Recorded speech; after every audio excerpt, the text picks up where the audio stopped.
Soy Daranis Montes de Oca, estudiante de la Universidad Fermín Toro, y el tema a continuación es sobre el salario y las condiciones laborales. Cuando hablamos de salario, se puede definir como la remuneración, provecho o ventaja que corresponde al trabajador por la presentación de su servicio. De principio, una de las características del salario es que es irrenunciable y no puede cederse a todo o en parte a título gratuito o oneroso, salvo al cónyuge o persona que haya hecho una vida marital con él y también a lo que son sus hijos. Según la ley del trabajo, los trabajadores y trabajadoras, existen diversas clases de salario que varían de conforme a lo que es su estipulación. Es decir, la ley plantea en su artículo 112 que este podría ser por unidad de tiempo, que se aplica cuando se toma en cuenta el tiempo en el empleado para llevar a cabo una actividad sin que su resultado afecte a este, y se encuentra estipulado en el artículo 113. Por ejemplo, si un empleado es contratado para pintar una residencia y se le cancela por el tiempo que le lleve a realizar su labor, es decir, en el supuesto caso de que ambas partes hayan convenido un pago de 400 bolívares por día y el empleado tardó 14 días en culminar su labor, el patrón deberá cancelar diariamente los 400 bolívares durante los 14 días que él prestó el servicio. En segundo lugar, tenemos el salario por unidad de obra, por pieza o destajo, en donde se calculará según la obra realizada. Por ejemplo, si un trabajador es contratado para remodelar el piso de una vivienda y este deberá llevar a un convenio con el patrón para determinar el monto que será cancelado por el trabajo como tal. Este tipo de salario se encuentra estipulado en el artículo 244 de la ley. Y en tercer lugar tenemos lo que es el salario por tarea. Este tipo de salario se aplica cuando el empleado es contratado para realizar una actividad específica, considerando el tiempo que éste podría tardar en ejecutarse y el grado de rendimiento del mismo.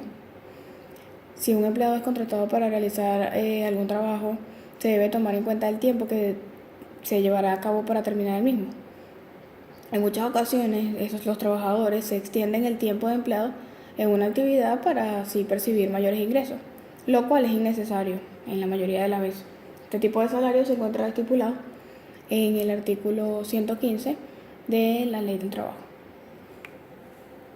Es importante resaltar que según el artículo 123 de la Ley de Trabajo, el salario debe ser en moneda de curso legal por acuerdo entre el patrono y el trabajador. Podrá hacerse mediante un cheque, un ahorro préstamo o una institución bancaria, conforme a lo que establezca el reglamento de la ley. Aunque la ley estipula que el salario sea pautado entre las partes según el servicio prestado, el Estado como garante a lo que son las leyes del trabajo, en el artículo 129 de la ley, garantiza a los trabajadores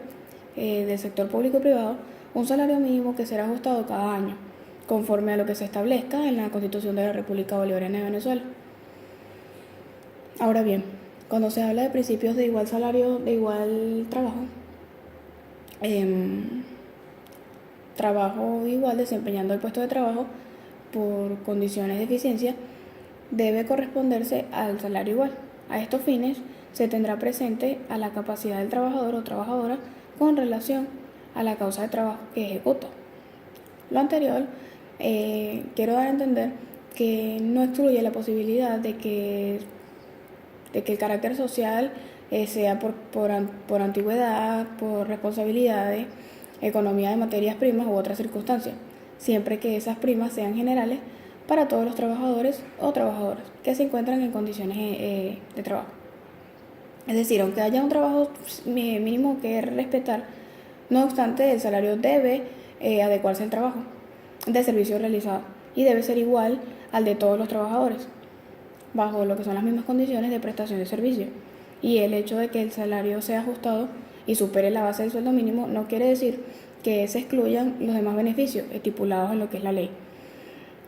como por ejemplo el desarrollo físico, intelectual, moral, la formación de saberes de proceso del trabajo, el tiempo para el descanso, para la recuperación, el ambiente saludable del trabajo, entre otros. En la siguiente diapositiva tenemos lo que son las condiciones dignas de trabajo. Eh, Cuando hablamos de las condiciones de trabajo, podrán ser convenidas libremente entre el patrón y los trabajadores, siempre y cuando se establezcan condiciones superiores a las mínimas establecidas por el ordenamiento jurídico, sin que se puedan estipular diferencias entre trabajadores que realicen eh, trabajos diferentes, según el artículo 157 de la ley. Y por supuesto lo que se rechaza las discriminaciones injustas, la protección y desarrollo de la personalidad y dignidad humana. Tenemos entonces lo que es la provisión de vivienda digna y transporte. Cuando ocupan lo que son áreas lejanas, se proveen a los trabajadores viviendas con estándares mínimos según las normas técnicas dictadas por los entes competentes. Tenemos lo que es la responsabilidad por la educación y becas, en donde la ley incluye la obligación al patrono que tenga bajo su dependencia a más de 500 trabajadores que presten sus servicios subordinados a más de 100 kilómetros de la ciudad que posean cercos educativos cercanos. Establecer institutos educacionales, proveen educación inicial, básica y debiendo cumplir por supuesto con los requisitos de lo que es la ley, estipulado en el artículo 161 de la ley. Tenemos también la provisión de centros de salud, en donde la ley también establece la obligación al patrono que cumple a más de 1.000 trabajadores, más de 100 kilómetros de su hogar, que tengan servicios hospitalarios, para que tengan acceso, para que ellos puedan tener acceso a esos centros de salud y también que le pueda facilitar el transporte, que ellos puedan acercarse más fácilmente. El último punto es bastante importante, en donde se define lo que es el acoso sexual. Se prohíbe el acoso sexual en todos los centros de trabajo, entendiéndose como tal el hostigamiento, conducta no deseada y no solicitada de lo que es ese acoso laboral. Y por supuesto el acoso sexual, que ellos tendrán, los trabajadores tienen que estar protegidos en cuanto a lo que es el acoso sexual, porque por su mayor comodidad y por supuesto para que no